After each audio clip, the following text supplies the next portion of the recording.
This one kind of scares me a little bit. Excited at the same time after coming off a win in midweek. I think this is definitely the sort of game we need. I don't think Brentford will sit behind the ball and just let all the play come onto them.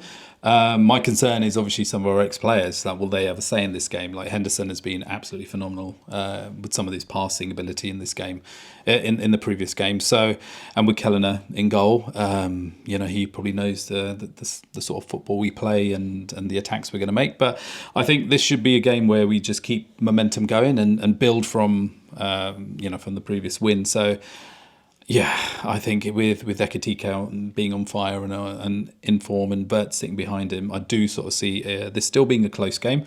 I am going to go for a nervy 2-1 win to Liverpool. What about yourself? Fair enough, you took the words out of my mouth. I think 2-1's a good shout. I think Kelleher will have a point to prove. I think he'll know a lot of those players as well and how they play. I think the new players might be something he hasn't faced beforehand, the likes of Ekitike, Isak and Wirtz. To that point, like Salah, he'll probably know every place he's probably going because of the amount of years he's trained with him, right?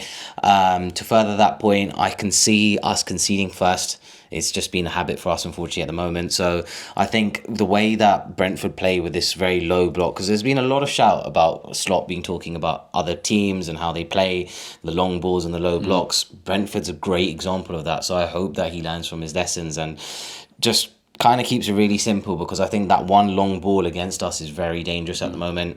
I think Brentford have got all the capabilities to do that. I think about some of the goals, like against United, for example, that one ball by Henderson split the whole team apart. We could easily do that and happen to us. But to that point, I think we've got a much better strike force. They've got a great striker up front at the moment. I think they've got some really good other players in and around them. And like I said, and again, I do apologise, Brentford fans. Obviously, I had to choose a tip down. I think I went for the wrong London club. I think it's West Ham at the moment. But to that point, I think Brentford have got a lot about them. The manager's doing really well. I think they'll set up shop in Hounslow down the road from us. So I think it'll be a really good game. But I do think we'll snatch the win, and I'm going to agree with you. I'm going to go for a 2-1.